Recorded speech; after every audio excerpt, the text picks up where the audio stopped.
నిజామాబాద్ లోక్సభ నియోజకవర్గంలో ఎంపీ కవితకు మద్దతు రోజురోజుకు మరింత పెరుగుతోంది. రాబోయే ఎన్నికల్లో మళ్లీ కవిత ఘన విజయం సాధించాలని ఆకాంక్షిస్తున్న అనేక సంఘాలు ఏకగ్రీవ తీర్మానాలు చేస్తున్నాయి.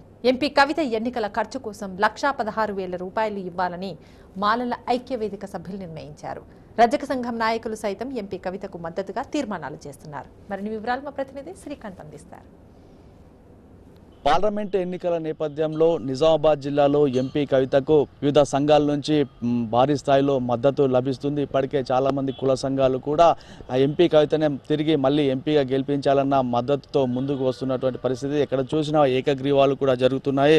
ప్రస్తుతం నిజామాబాద్ జిల్లాలో మాలల ఐక్య వేదిక సభ్యులు కూడా ఎంపీ కవిత గెలుపు కోసం వారంతా నిజామాబాద్ జిల్లాలోని మాలలంతా ఏకం చేసి ఏకగ్రీవంగా ఎంపీ కవితకే ఓటు వేయాలని చెప్పేసి వాళ్ళు తీర్మానం కూడా చేసుకోవడం జరిగింది. అయితే ఎంపీ కవితకు ఎన్నికల ఖర్చు కోసం కూడా 1,16,000 రూపాయలను చెక్కును కూడా ఎంపీ కవితకు అందజేయబోతున్నారు. ప్రస్తుతం మనతో పాటు మాలల ఐక్య వేదిక చైర్మన్ జనార్దన్ గారు ఉన్నారు. సార్ చెప్పండి, ఎట్లా ఉంది, అంటే ఎందుకు మీరు అట్లా మద్దతు ఇవ్వాలనుకుంటున్నారు? మేము నిజామాబాద్ పార్లమెంట్ సభ్యురాలు కవితక్క గారికి పూర్తి విశ్వాసంతో మాలలందరూ ఏకమై ఒకే తాటి మీద ఉండి మద్దతు తెలపాలని నిర్ణయించుకున్నాం. తెలంగాణ రాష్ట్రంలో హైదరాబాద్ ఆధిపత్యంలో 6 సంఘాలున్నాయి.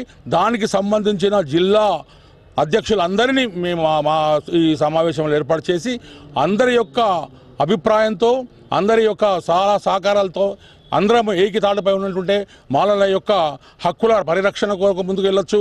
మరియు మనకు ఉన్నటువంటి అధికారంలో ఉన్నటువంటి ప్రభుత్వం ఉంటే తప్పకుండా మరి ఎన్నైనా కార్యాలు సాధించుకున్నటువంటి ఒక మంచి సంకల్పంతో అక్కగారు కూడా అందరికీ అన్ని వేళలా వెనుకబడ్డ వారందరికీ ప్రతిసారి పని చేయడానికి సిద్ధంగా ఉన్నారు. ఇంతకుముందు కూడా ఎన్నో ఈ గత ఎంపీ పీరియడ్లో కూడా చాలా పనులు చేయడం జరిగింది.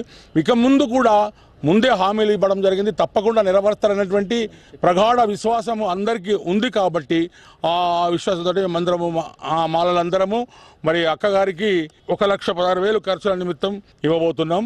మరి తప్పకుండా మేమందరం ఐకమత్యంతో ఉండి మా అక్కగారికి సహకారాలు అందించి పెద్ద మెజారిటీతో గెలిపించుకుంటామని అందరి సమక్షంలో తెలియజేస్తా ఉన్నాం.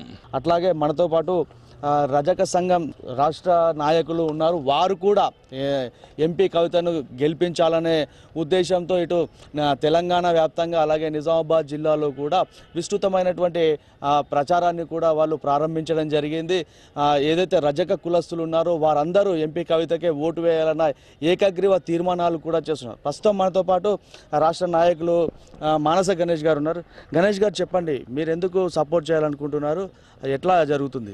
నిజామాబాద్ జిల్లాలో ముఖ్యంగా ఎంపీ కవితక్క గారికి రజక సంఘం తరఫున నిజామాబాద్లోనే కాకుండా తెలంగాణలో మొట్టమొదటి ఏకగ్రీవ తీర్మానము రజక సంఘం ద్వారానే మేము చేయడం జరిగింది. సో ఎంపీ కవితక్క గారు గత 4 సంవత్సరాలు చేసినటువంటి అభివృద్ధి, అలాగే మా కుల సంఘానికి ఇచ్చినటువంటి గుర్తింపుని వాటిని దృష్టిలో పెట్టుకొని మా రజకులందరం కూడా కవితకు ఏకపక్షంగా మద్దతు తెలపాలని నిర్ణయించుకున్నాము. ఇప్పుడు మీరు అంటే ఈ రజకులు ఇటు తెలంగాణ వ్యాప్తంగా కావచ్చు, నిజామాబాద్ జిల్లా వ్యాప్తంగా కావచ్చు, ఎట్లా ప్రజల్లోకి మీరు ఎట్లా తీసుకెళ్లబోతున్నారు? ఈ రజకులకు సంబంధించినటువంటి విషయంలో దశాబ్దాలుగా ఏ ఒక్క ముఖ్యమంత్రి కూడా రజకుల్ని పట్టించుకున్నటువంటి పరిస్థితి లేదు. కానీ రజకుల్ని పట్టించుకున్నటువంటి ఒకే ఒక్క ప్రభుత్వము, ఒకే ఒక సీఎం గౌరవ ముఖ్యమంత్రి కేసీఆర్ గారు. సో ఆయన మమ్మల్ని పట్టించుకొని ఆయన మమ్మల్ని ప్రగతి భవన్కు పిలిపించుకొని గత సంవత్సరం ఆగస్టు 12 నాడు మేమందరం వెళ్ళాము. సీఎం గారు పిలుపు మేరకు అందరం వెళ్తే మాకు ఎన్నడూ లేని విధంగా హైదరాబాద్లో 3 ఎకరాల స్థలంలో 5 కోట్ల నిధులతోటి విద్యార్థుల కొరకు ఒక హాస్టల్ భవనము అలాగే ఒక ఐలమ్మ భవనం నిర్మిస్తా అని హామీ ఇవ్వడం జరిగింది.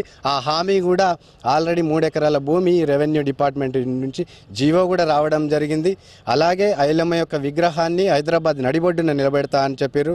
అలాగే రజక వృత్తిదారులకు సంబంధించిన విషయంలో 50 సంవత్సరాలు నిండినటువంటి వృత్తిదారులకు 2,000 రూపాయల పెన్షన్ విషయం కూడా తను హామీ ఇవ్వడం జరిగింది. అలాగే కాంట్రాక్టులు కూడా హాస్పిటళ్లలో ఈ 100 పడకల ఆసుపత్రి అట్లాంటి వాటిలలో కాంట్రాక్టులు వేరే కులస్తులకు ఇస్తున్నారు. అట్లా కాకుండా ఆ దోబీకి సంబంధించిన పనికి ఏదైతే ఉంటుందో ఆ కాంట్రాక్టులు ఖచ్చితంగా రజకులకు మాత్రమే ఇవ్వాలని సో అధికారులకు ఆల్రెడీ ఆదేశాలు కూడా జారీ చేయడం జరిగింది. ఈ విధంగా రజకుల గురించి పట్టించుకొని రజకుల సమస్యల్ని సాధన దిశగా కృషి చేస్తున్నటువంటి ముఖ్యమంత్రి కేసీఆర్ గారికి ఖచ్చితంగా రాష్ట్ర వ్యాప్తంగా అందరం కూడా టీఆర్ఎస్కి మద్దతు తెలపాలని నిర్ణయించుకున్నాము. పార్లమెంట్ ఎన్నికల్లో కూడా ప్రతి రజకుడు టీఆర్ఎస్ వైపే మొగ్గు చూపుతున్నాడు.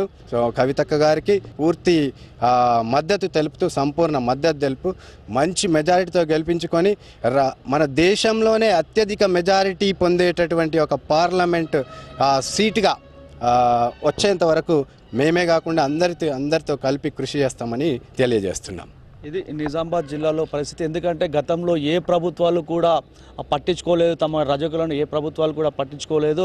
టీఆర్ఎస్ ప్రభుత్వం వచ్చాక అనేక రకాలుగా తమను ఆదుకుంది టీఆర్ఎస్ ప్రభుత్వం అని అంటున్నారు. అలాగే ఈ మాలల ఐక్య వేదిక కూడా నిజామాబాద్ జిల్లాలో ఇప్పటికే వారి కసరత్తు కూడా ఎన్నికల ప్రచారానికి సంబంధించిన కసరత్తు కూడా ప్రారంభించారు. కేవలం ఎంపీ కవితకు మాత్రమే ఓటు వేయాలి, టీఆర్ఎస్ పార్టీకే ఓటు వేసి గెలిపించాలనే ఏకగ్రీవ తీర్మానాలు కూడా చేస్తుండడం జరుగుతుంది. మొత్తానికి ఇది ఇక్కడ పరిస్థితి. కెమెరా పర్సన్ రంజిత్తో శ్రీకాంత్, టీ న్యూస్.